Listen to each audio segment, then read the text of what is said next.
In the Affton School District, our mission is to support the success and well being of our students through opportunities for innovative learning, future readiness, and emotional growth to ensure that they reach their full potential as we do our part in making our community strong. Foundational to this mission is our commitment to continuous improvement and making learning meaningful for students and teachers alike. As the landscape of employment and education continues to evolve, it's critical that we stay informed and adapt to these changes. By examining the trends and understanding the implications, our schools can be better equipped to help students navigate the emerging landscape, ensuring that their skills and mindsets are an intentional outcome of our community's vision for their future. For the past 2 years, our efforts at ensuring these intentional outcomes have been focused on systematically developing and aligning our portrait of a graduate with competency based and real world learning, reinforced by multi tiered systems of support for students in each building.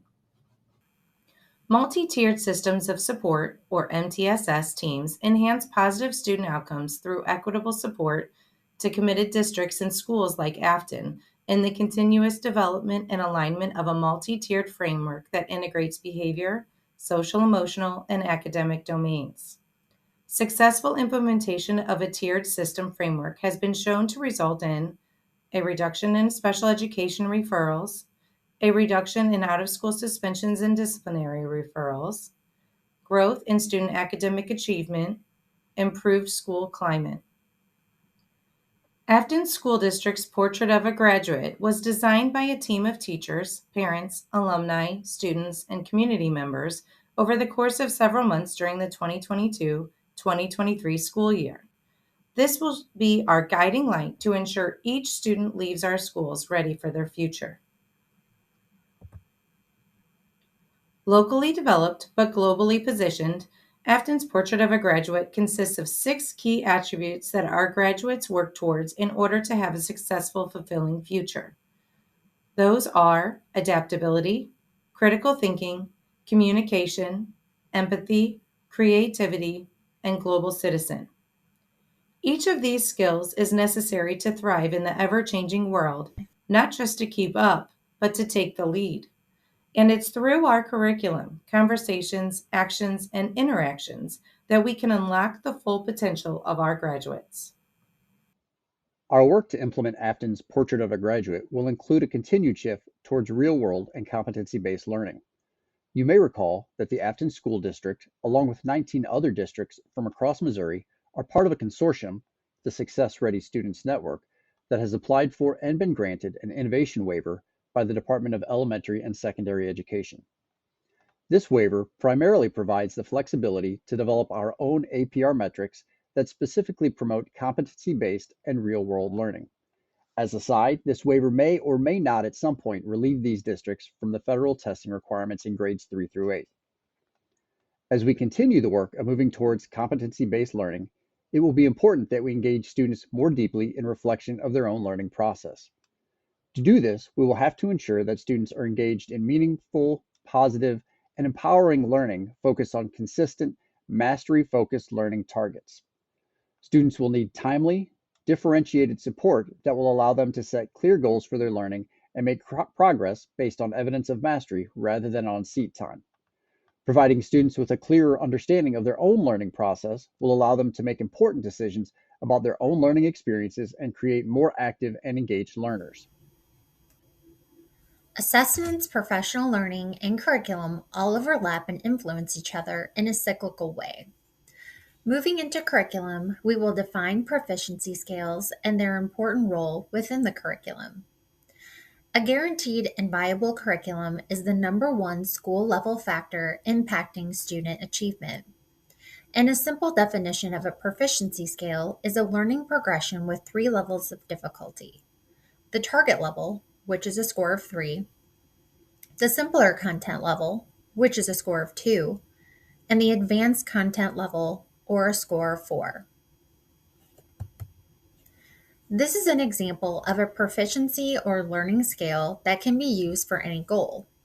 The target level is a level 3 in which students understand the standard or competency and can demonstrate that understanding.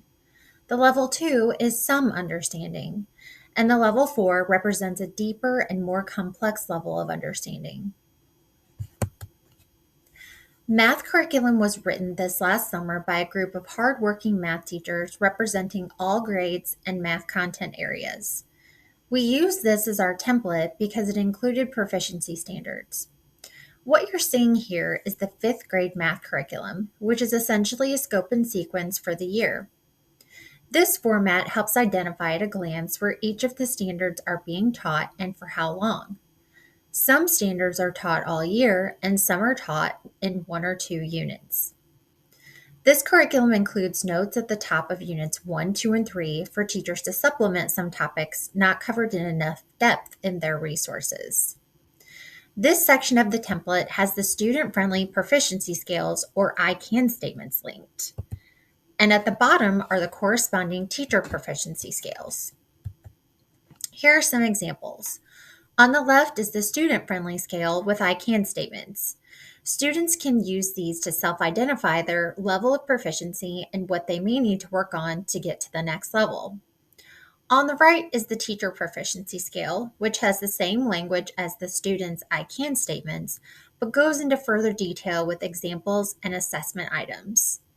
These examples and assessment items help clarify the level of rigor within each standard.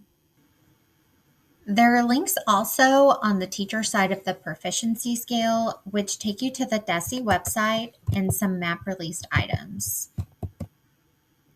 Again, these released items are there to show the level of rigor that the standard is asking for.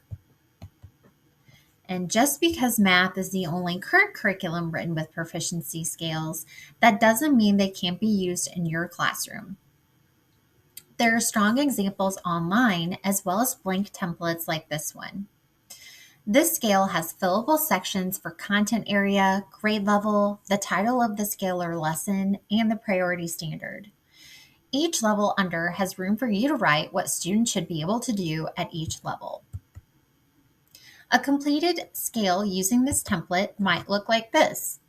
This scale covers a 4th grade science standard about animal adaptations. The target content at a level 3 asks students to identify features of animal adaptations and construct an explanation. The more simple content at a level 2 asks students to still identify information about the content, but they are not yet ready to construct their own explanation. The complex content at level 4 asks students to conduct an investigation and make a claim with supporting evidence. So why learn about proficiency scales? Why are they important? The first reason is because proficiency scales put the focus on the rigor of the standard or competency. When the standard or competency is the focus for teaching and learning, resources and assessments can be built around them. A resource is not the curriculum, the standards are.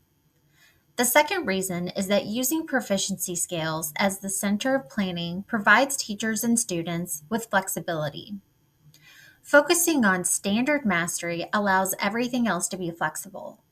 Standard mastery can be demonstrated with student-directed assignments, projects, or classwork over a period of time.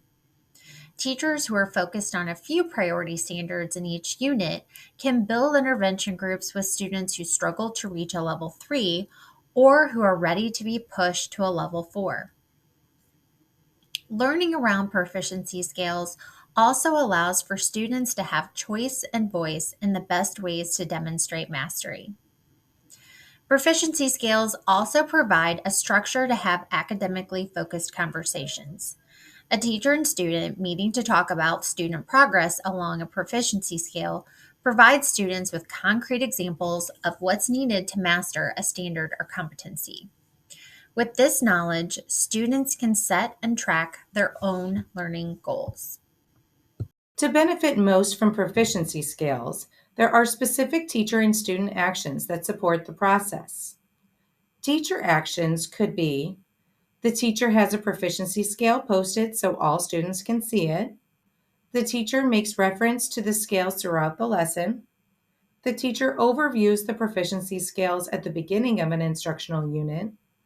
The teacher asks students to reflect on the proficiency scale to determine their current level of performance.